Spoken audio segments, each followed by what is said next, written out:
Fear begins where logic ends. Are you ready? কলতা বাজারের ঠিক ভেতরের দিকে এমন একটি বাড়ি আছে যা বাইরে থেকে দেখলে মনে হয় কোনো পরিত্যক্ত জমিদার বাড়ি। চুনকাম খসে পড়া দেয়াল, লুনা ধরা ইট আর জানলার জং ধরা লোহার গ্রিলগুলো যেন সাক্ষী দিচ্ছে কোনো এক ভয়ঙ্কর অতীতের। এই বাড়িতেই 2009 সালে থাকতে আসে রিফাতদের পরিবার। রিফাতের বাবা পেশায় চকবাজারের ব্যবসায়ী, খুব হিসেবি মানুষ। কম দামে বিশাল এই পুরনো বাড়িটা পেয়ে তিনি এক বাক্যে কিনে ফেলেন। রিফাত তখন ইন্টারমিডিয়েট সেকেন্ড ইয়ারের ছাত্র। বাড়ির নিচতলায় তারা থাকত, আর দুতলার ঘরগুলো তখনও ধুলোবালি আর মাকড়সার জালে ঢাকা ছিল।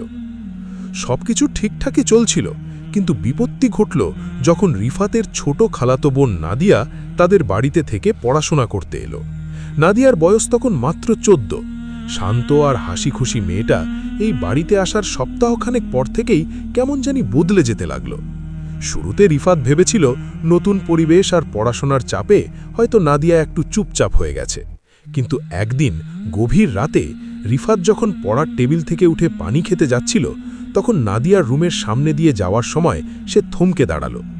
ভেতর থেকে চাপা ফিসফিসানির শব্দ আসছে, মনে হচ্ছে নাদিয়া কারো সাথে কথা বলছে।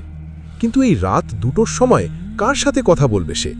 সেই যুগে তো আর সবার হাতে হাতে স্মার্টফোন ছিল না। রিফাত কৌতূহলী হয়ে দরজার পাল্লায় কান পাতল। সে স্পষ্ট শুনতে পেল নাদিয়া বলছে, না, আমি এটা পারবো না, আমাকে ক্ষমা করে দাও। ঠিক তখনই তার উত্তরের বদলে এমন এক কণ্ঠস্বর শোনা গেল যা কোনো মানুষের হওয়া অসম্ভব।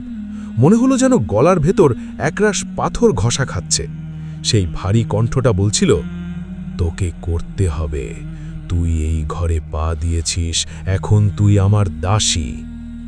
রিফাত আর দেরি না করে সজোরে দরজায় ধাক্কা দেয়। দরজা খোলাই ছিল। ভেতরে ঢুকে এসে দেখল নাদিয়া তার খাটের এক কোণে গুটিসুটি মেরে বসে আছে। তার চোখ দুটো বড় বড় করে দরজার দিকে চেয়ে আছে। রিফাত অবাক হয়ে জিজ্ঞেস করল, তুই কার সাথে কথা বলছিস নাদিয়া? নাদিয়া কাঁপা কাঁপা গলায় জবাব দিল, কেউ না তো ভাইয়া, আমি তো ঘুমোচ্ছিলাম। অথচ তার কপালে বিন্দু বিন্দু ঘাম আর মুখটা ছিল ফ্যাকাশে সাদা। সেই রাতে রিফাত আর কিছু না বলে চলে গেলেও তার মনে খটকা রয়ে গেল। ঘটনার মোড় নিল কয়েকদিন পর। বাড়ির পরিবেশ ধীরে ধীরে ভারী হতে শুরু করল। বাড়ির বিড়ালটা অকারণে রাতে চিৎকার করত। একদিন ভোরে রিফাতের মা রান্নাঘরে যাচ্ছিলেন, হুট করে দেখেন নাদিয়া বারান্দার শেষ প্রান্তে দাঁড়িয়ে ছাদের দিকে তাকিয়ে আছে। মা তাকে ডাকতেই সে ঘাড় ঘুরিয়ে তাকালো। রিফাতের মা সেই দৃশ্য দেখে ভয়ে সেখানেই বসে পড়লেন। নাদিয়ার চোখের মণি দুটো দেখা যাচ্ছে না, পুরো চোখ যেন টকটকে রক্তে ভরে আছে। সে এক অদ্ভুত ভাষায় বিড়বিড় করে কিছু বলছিল, যা না আরবি, না বাংলা, না ইংরেজি। পরদিন সকালেই রিফাতের বাবা এলাকার নামকরা এক হুজুরকে ডেকে আনেন। হুজুর বাড়িতে ঢুকেই বারান্দায় দাঁড়িয়ে পড়েন। তার কপালে চিন্তার ভাঁজ। তিনি বললেন, এই বাড়ির বাতাস খুব ভারী, এখানে এমন কিছু আছে যা অনেক বছর ধরে অভুক্ত। হুজুর যখন নাদিয়ার সামনে বসে রুকইয়া বা কোরআন তেলাওয়াত শুরু করলেন, তখন ঘরের পরিবেশ মুহূর্তেই পাল্টে গেল। বাইরে প্রচণ্ড বাতাস বইতে শুরু করল, অথচ তখন ছিল ভ্যাপসা গরমের দিন। হুজুর আয়াত পড়তে শুরু করার সাথে সাথে নাদিয়া অস্বাভাবিকভাবে হাসতে শুরু করল। সেই হাসি কোনো বাচ্চার হাসি নয়, একজন বৃদ্ধ মানুষের কর্কশ হাসি। হাসতে হাসতে সে হঠাৎ বলে উঠল, থাম, এই তেজ সহ্য হচ্ছে না, ওরে থামাবি কিনা বল, নইলে এই মেয়ের কলিজা আমি ছিঁড়ে ফেলব। হুজুর ধমক দিয়ে বললেন, তুই কে? কেন এই পবিত্র মাসে এই মেয়েকে কষ্ট দিচ্ছিস? তখনই নাদিয়ার মুখ দিয়ে বেরিয়ে এলো সেই ভয়ঙ্কর ইতিহাস। নাদিয়া অর্থাৎ সেই সত্তাটি জানালো সে এই বাড়ির আদি বাসিন্দা। আজ থেকে বহু বছর আগে এই বাড়িতে এক বৃদ্ধা একা থাকতেন। লোকমুখে শোনা যেত তিনি তুকতাক বা কালো জাদু করতেন। প্রতিবেশী কেউ তার খোঁজ নিত না। একদিন তিনি ঘরের ভেতর রহস্যজনকভাবে মারা যান। মারা যাওয়ার আগে তিনি তার পোষা এক অশরীর শক্তির কাছে এই বাড়িটি সঁপে দিয়ে যান, যাতে কেউ এখানে শান্তিতে থাকতে না পারে। হুজুর বুঝতে পারলেন এটা সাধারণ কোনো জিন নয়, বরং অত্যন্ত শক্তিশালী একটি খাবিশ।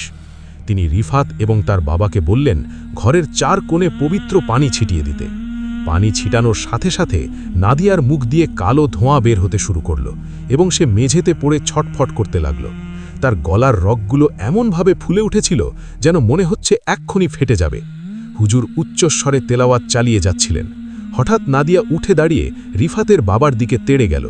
তার গলার শক্তি এত বেশি ছিল যে ৩-৪ জন মিলে তাকে ধরে রাখতে পারছিল না।